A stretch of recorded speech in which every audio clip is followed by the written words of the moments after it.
Assalamualaikum warahmatullahi wabarakatuh. Terima kasih Dewan Juri atas waktu dan juga kesempatannya. Dan sebelum saya memulai, izinkan saya untuk memperkenalkan diri. Nama saya Muhammad Edil Fasha dari Insan Cendiki Aceh Timur, berperan sebagai tim pemerintah. Sebagai pembicara pertama, akan membahas mosi bahwa Dewan ini percaya sikap apatis terhadap politik merupakan sikap yang tidak bermoral. Nah, sebelum saya memulai, izinkan saya untuk menjelaskan terlebih dahulu. Sikap apatis adalah sikap ketidakpedulian dan merupakan sikap yang jelek. Kemudian ini dikaitkan kepada politik, yang mana politik adalah proses pembentukan keputusan untuk mencapai kebaikan bersama.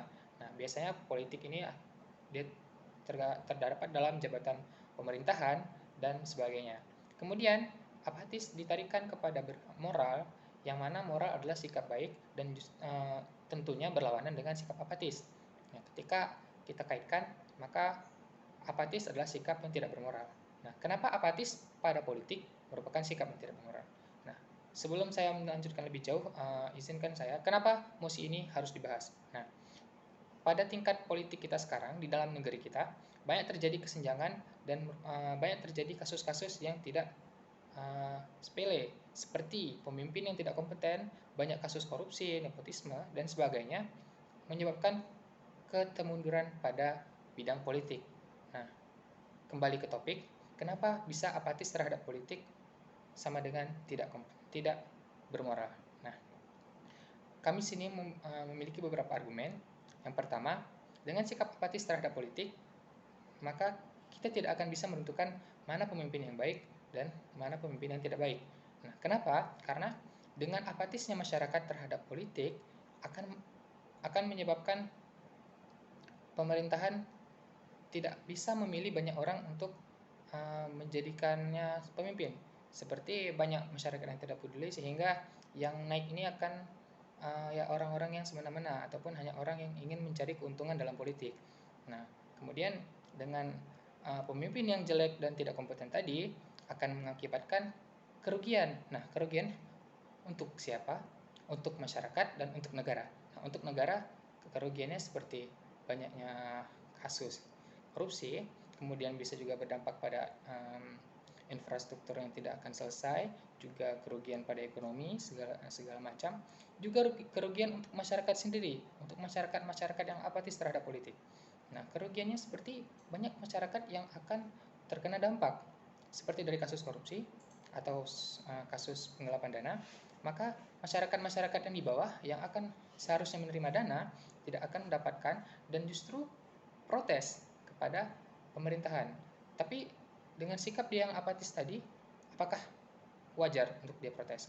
Nah, kemudian dengan merugikan masyarakat, pemimpin yang tidak kompeten ini juga tidak akan memajukan politik. Nah, akan justru memundurkan politik. Kenapa? Karena pemimpin yang tidak kompeten, dia tidak akan memikirkan nasib masa depan ke depannya, tapi justru dia akan memikirkan bagaimana nasib dia sendiri ke depannya.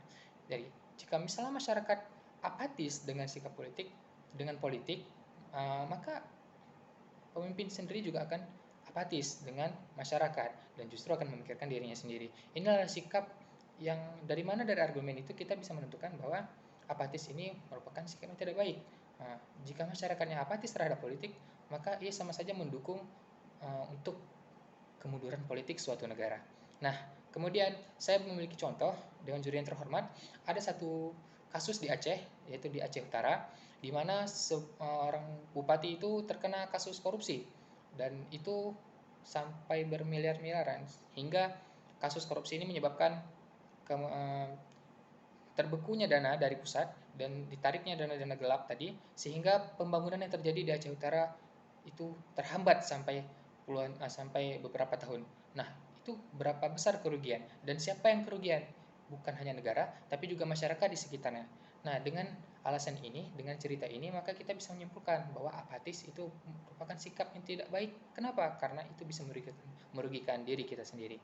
Nah, negara yang tidak akan maju itu adalah negara yang politiknya tidak berkembang. Nah, dengan pemimpin yang tidak kompeten tadi, kita bisa menyimpulkan secara pendek bahwa politik tidak akan berkembang dan negara tidak akan maju. Kenapa? Karena politik tidak berkembang, pemerintahan tidak berkembang, maka hal-hal lainnya juga tidak akan berkembang. Ekonomi yang merosot, infrastruktur yang tidak yang terhambat, kemudian pertahanan dan keamanan akibat perpecahan belahan. Kenapa pecah belah? Karena masyarakat dan aktor politik itu tidak sama pemikirannya. Nah, sama-sama apatis. Kemudian dengan hal ini akan menyebabkan suatu negara itu tidak akan bisa maju, dan negara itu akan selalu tertinggal. Selalu menjadi negara berkembang, tidak akan menjadi negara maju. Nah, dengan alasan itu, jika kita masih apatis dengan politik dan tidak peduli sama sekali dengan apa yang terjadi pada bidang politik itu, maka kita sama saja seperti membiarkan suatu negara hancur, meskipun kita tahu bahwa negara itu bisa saja hancur karena sikap apatis kita. Nah, dari hal itu, kalau misalnya kita yakin bahwa kita masih berani apatis, bahwa hal itu sudah bisa dipertanyakan moralnya. Kenapa? Karena ketika orang sudah masih apatis, ketika sudah mendengar hal itu, argumen itu, dan kejadian itu dia masih apatis, maka moralnya perlu dipertanyakan. Mungkin Dewan maksudnya dengan sikap tidak apatis kita bisa memajukan negeri, tapi dengan sikap apatis kita bisa menghancurkan negeri. Nah, dari argumen yang tadi kita bisa menyimpulkan bahwa sikap apatis tidak sepantasnya dimiliki oleh seseorang, apalagi terkhususnya kan dalam bidang politik, karena itu bisa dibilang tidak moral karena bisa menghancurkan negara. Dan untuk hal itu kita sebagai anak muda khususnya dan rakyat Indonesia umumnya sudah sepatutnya ikut serta dalam politik, dan setidaknya ikut menyukseskan politik. Dengan politik suatu negara yang bagus, maka negara itu juga akan bagus, banyak hal lainnya juga akan berkembang.